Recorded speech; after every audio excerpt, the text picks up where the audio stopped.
Olá pessoal, tudo bem? Sou o professor Marcos dos Anjos, sejam mais uma vez bem-vindos ao nosso canal. O assunto de hoje é o cérebro autista, o que você sabe? Um assunto bem interessante, nós estamos aqui falando desse assunto hoje exatamente porque muitas pessoas solicitaram, pediram que a gente falasse mais uma vez sobre isso. Mas antes, eu peço a vocês que deixem o seu like, que você faça a inscrição no nosso canal se você estiver gostando dos nossos assuntos e que também deixe seus comentários, porque como vocês estão vendo, são os comentários que muitas vezes alimentam um próximo vídeo, ok?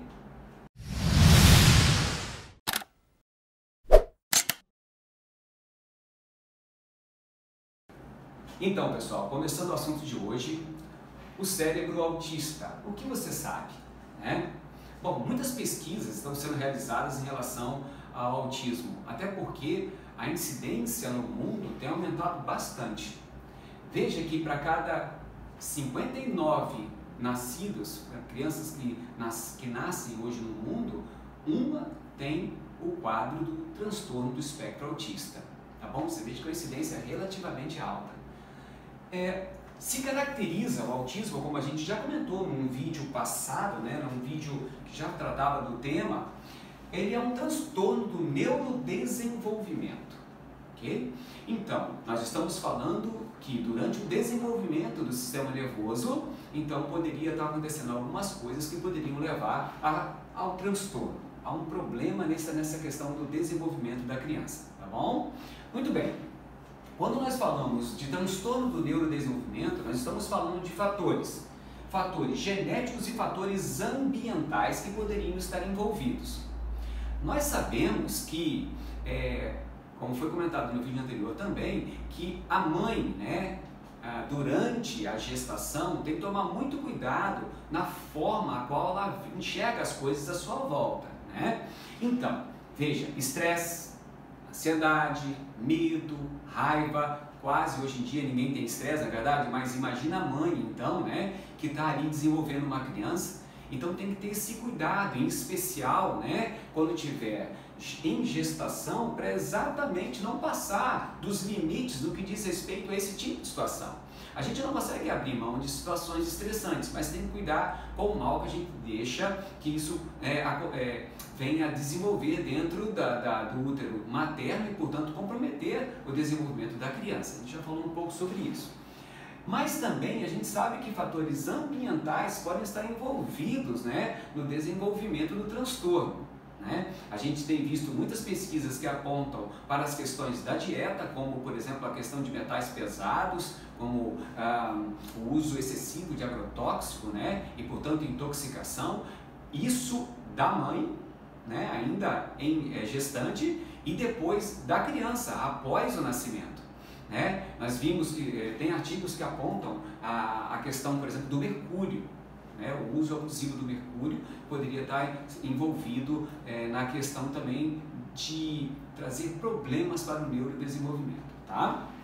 Bom, não é só isso. A gente também já falou em outro vídeo a questão da dieta, ou seja, a escolha por determinados produtos que nós colocamos à mesa, que poderia, portanto, trazer alguns problemas para a mãe, mas também para a criança após o nascimento. Então, estou aqui relembrando algumas coisas que nós já comentamos, assim como alguns novos resultados de pesquisa que estão aparecendo nos últimos anos, tá? Muito bem, quando nós falamos de neurodesenvolvimento, nós temos que passar rapidamente por essa história, para você entender um pouquinho por que o cérebro de alguns indivíduos com transtorno pode ser um pouco diferente. Isso, por que eu estou dizendo um pouco diferente? Porque como é um espectro, a clínica, ou seja, o que os pacientes apresentam, o que as crianças podem vir a apresentar, pode variar muito. Então tem crianças que podem ter um autismo que eles chamam autismo mais leve, outros moderado, outros um pouco mais grave. Mas isso por quê? Porque provavelmente o comprometimento ou as alterações do desenvolvimento do cérebro da criança, ela pode ser diferente. Por quê? Porque depende, como é multifatorial, então o desenvolvimento também pode estar mais ou menos comprometido, Muito bem, então para tratar disso, nós fizemos aqui um resumo, ok? esse desenho, muita gente que vem acompanhando nossos vídeos já viu, né? Então, o que a gente fala? De papai com mamãe que faz um filho, o zigoto, que nós chamamos de célula-ovo. Bom, depois que esse zigoto ele recebe, portanto, 23 cromossomas da mãe, 23 cromossomas do pai e fazem filho. E esse zigoto, essa célula-ovo, se desenvolve dentro do útero materno. Passa pela fase chamada de mórula, que é a multiplicação celular, né? Depois, essa fase de mórula avança para depois de 2 semanas, um momento chamado embrioblasto. Eu vou anotar aqui, ó. Embrioblasto. Ou seja, vai formar o embrião. O embrioblasto, ele está pronto com 2 semanas, tá? 2 semaninhas ele está pronto. Então, a partir de 2 semanas, tudo que forma a criança vai começar a partir daqui, desses 3 folhetos embrionários. Quem são? Esse folheto que está aqui em preto, mais externo, é chamado de ectoderma. Esse conjunto de células, esse folheto intermediário aqui, é chamado de mesoderma. E esse último, o mais interno, é chamado de endoderma. São os 3 folhetos embrionários que vão formar todas as células que, portanto, vão originar a criança. Cada tecido, cada órgão, cada sistema, tudo vai ser formado a partir da formação do embrioblasto. Okay? Daí a importância de tomar muito cuidado, por exemplo, com o que a mãe está ingerindo, está bebendo, está comendo, né? Por quê? Porque tudo que a mãe fizer uso vai parar aqui nessas células tronco que vão dar origem a tudo que vai formar a criança. Daí a importância de tomar muito cuidado, principalmente a partir dessas 2 semanas de gestação. O problema é que tem muitas mães que nem sabem que está grávida com 2 semanas, né? Então, quando tiver um parceiro, começar a ter um atraso, tem que começar a prestar atenção e ter o cuidado em especial. Tá legal, gente? Então, esse folheto aqui, ó, essas células mais externas do embrioblasto são a que nos interessa agora, porque são aquelas que vão formar principalmente o sistema nervoso, tá? Então, essas células aqui, ó, são células do ou seja, o mais externo, ectoderma. Então, essas células vão formar o que nós estamos estudando agora, a maior parte do sistema nervoso. Tá legal? Então, já que nós estamos falando de neurodesenvolvimento, nós precisamos tratar dessa questão do desenvolvimento do sistema nervoso. Muito bem. A partir de agora, vai começar então a formar o sistema nervoso. Eu vou tentar fazer um resumo para você entender mais ou menos como vai funcionar, tá bom? Olha só, aquelas células do ectoderma, elas vão se multiplicando e vão formar o que nós chamamos de placa, chamada placa neural. Essa placa neural, ela vai sofrer uma invaginação. Olha, repare que todas essas células vieram de quem? Do ectoderma, lá de trás. Ela vai sofrer uma invaginação assim, ó, até que essa invaginação da placa vai formar um tubo chamado tubo neural. Esse tubo chamado tubo neural vai começar vai dar origem a um conjunto, portanto, de 4 vesículas embrionárias. Eu vou botar aqui para vocês observarem. A primeira, assim, ó, vou botar assim, essa aqui é a primeira vesícula, ó, é um tubo, né? Esse tubo vai ter uma porção mais superior, que vai ser essa. Depois, outras células começam a se diferenciar aqui embaixo do tubo. Então, vou separar, ó, assim, tá? Depois, outras células do tubo começam a se diferenciar, assim. E por último, mais um conjunto de células. Já vou dar o nome disso daqui, assim. Então, veja, o que era o tubo neural se especializou, continua no mesmo sentido, no mesmo formato, mas começaram a formar coisas diferentes. Repare, isso aqui nós chamamos de prosencéfalo. Prosencéfalo. O nome é esquisito, tá, gente? Prosencéfalo. Depois, esse segundo aqui se chama mesencéfalo. Mesencéfalo. Repare que tudo isso aqui é célula-tronco, é célula primitiva, que vão formar o sistema nervoso, né? Muito bem. Depois, essa aqui é chamada de rombencéfalo.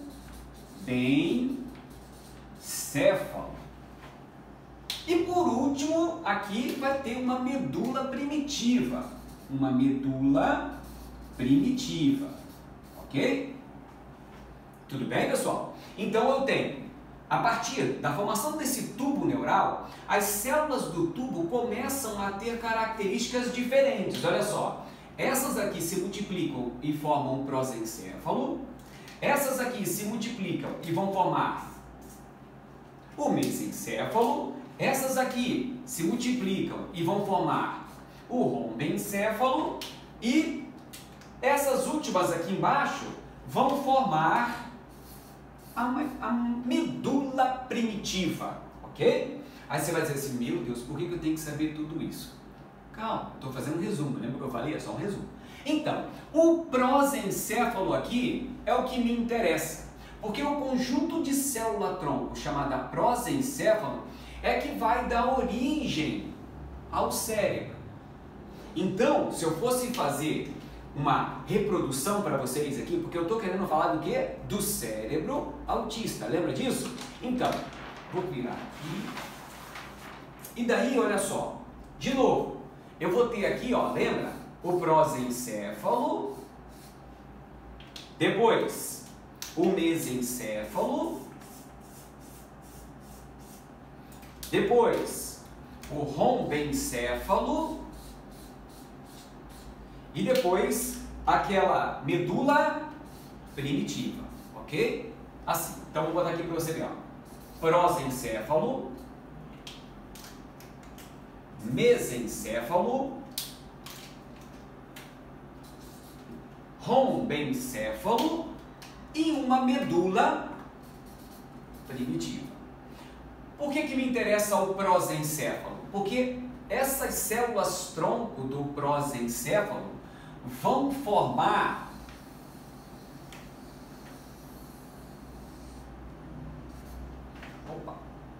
assim o cérebro, e é exatamente aquele que a gente quer formar. E nós sabemos que o que acontece para chegar nesse nível de cérebro, essas células do prosencéfalo precisam se multiplicar para formar todos os compartimentos do cérebro, todos eles, todos. Então, quando nós falamos de problemas do neurodesenvolvimento, nós estamos falando de tudo isso que a gente comentou agora. E não se esqueça que o prosencéfalo, que vai formar o cérebro, é ele quem vai, portanto, essas células-tronco, que vão formar todas as células do cérebro, que a gente sabe que no sistema nervoso, as células são os neurônios, lembra dos neurônios? E as células gliais, existem vários tipos, tal. Por exemplo, astrócito, lembra do astrócito? Aqui, o oligodendrócito, são todas células do sistema nervoso. Então, o neurônio e a glia, neurônio e glia, essa configuração celular que se desenvolve no cérebro de todos nós, depende do prosencéfalo. Então, a saúde do nosso prosencéfalo vai fazer com que nós tenhamos saúde durante o neurodesenvolvimento. Só que o prosencéfalo depende de quem? Lembra? Agora nós vamos voltar. Depende de quem? Vamos lá. O prosencéfalo depende do tubo neural. Lembra do tubo neural? O tubo neural depende de quem? Da placa neural, que depende de quem? Vai lembrando, temos que voltar para o embrioblasto. E o embrioblasto depende de quem? Do pai e da mãe. E cada um depende de quem? Dos seus pais. Por isso que uma parte do que se acredita, né, em relação às causas do autismo estaria relacionado, sim, a fatores genéticos, que poderiam vir aí, portanto, de pai, de mãe.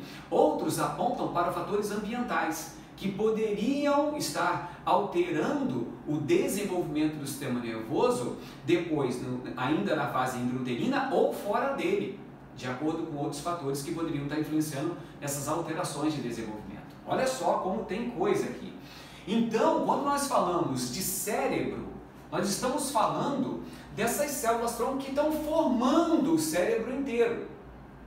Então, se eu fizer uso de alguns produtos, por exemplo, tóxicos, e afetar o desenvolvimento da célula-tronco do prosencéfalo, eu posso afetar o desenvolvimento do cérebro, o desenvolvimento de todo o sistema nervoso. Mas como eu estou falando do cérebro, nesse caso, é esse que nós estamos tratando. E cada compartimento do cérebro tem um conjunto de funções.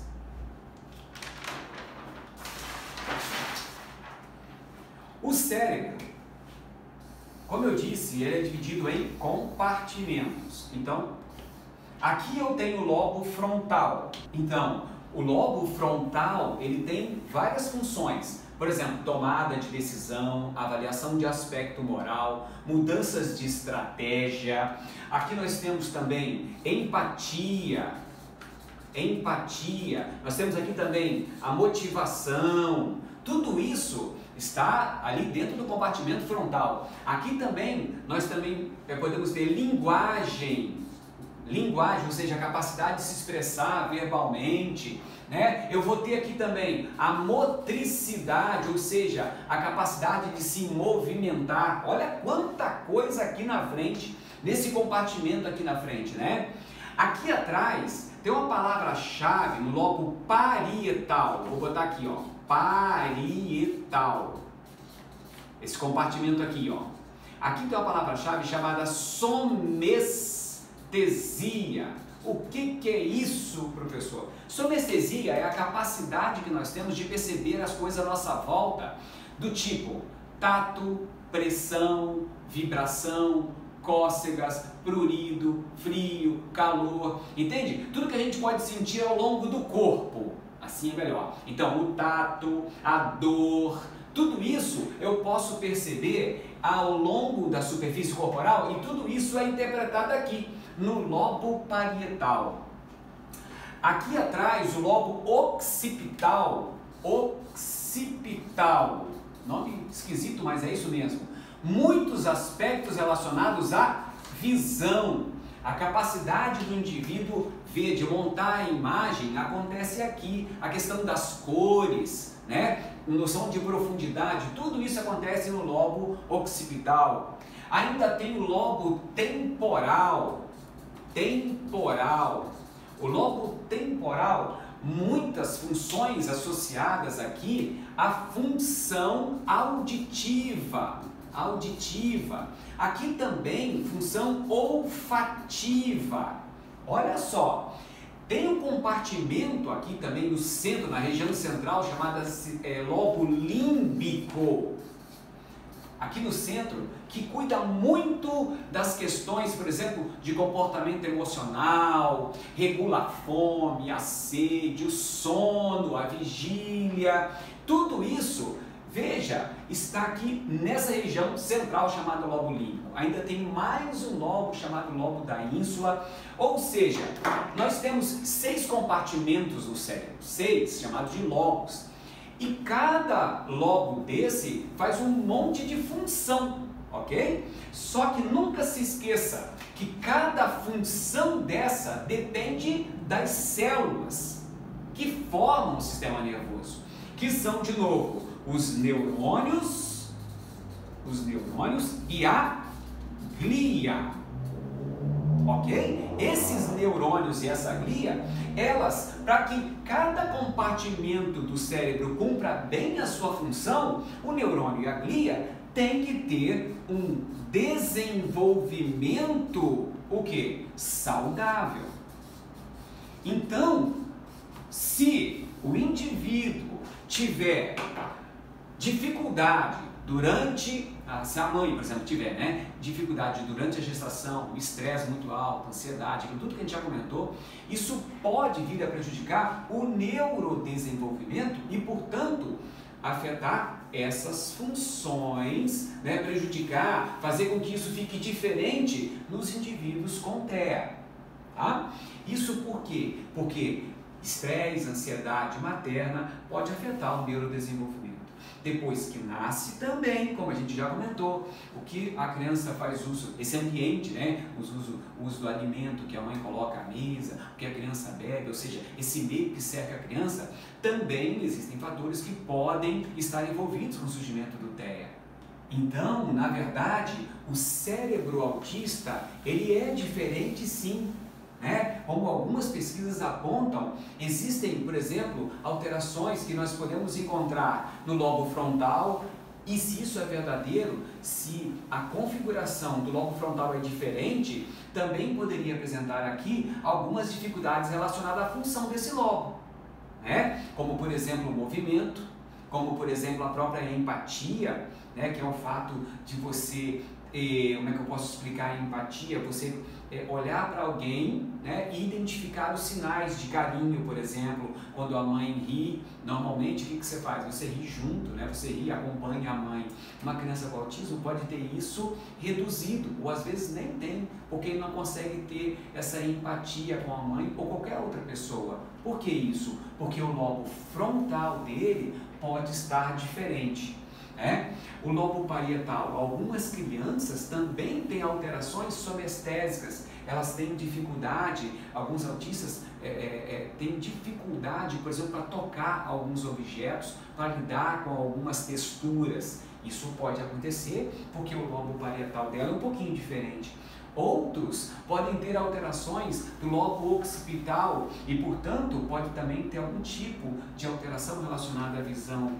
Alguns autistas, alguns indivíduos com TEA podem apresentar também alterações temporais associadas a alterações auditivas e olfativas. Tem criança até que tem uma hipersensibilidade auditiva, outras não têm. Lembra que o autismo é um espectro, então a gente pode encontrar muita coisa, né? Pode encontrar um quadro clínico muito diferenciado, né? Então, isso aconteceria em vários compartimentos do cérebro. Até nós achamos algumas pesquisas que apontam para alterações na amígdala, que teria relações com o medo. Tem algumas, nós encontramos alguns artigos que falam até do receptor visual da retina ser um pouquinho diferente em alguns, não são todos, mas em alguns. Então, olha como é que nós podemos encontrar algumas diferenças em relação ao desenvolvimento do cérebro autista. Isso tudo tem que ser, obviamente, investigado, as pesquisas não param por aí, existem muitos pesquisadores hoje que têm um nível de interesse muito grande para tentar entender o que está acontecendo, para poder também tentar ajudar esse grupo de indivíduos que possuem o transtorno do neurodesenvolvimento, né, o autismo. Tá legal, pessoal? Então, hoje esse era o nosso tema, falar um pouquinho sobre as questões cerebrais que envolvem o transtorno do espectro autista. Tá bom, pessoal? Forte abraço para vocês, tudo de bom.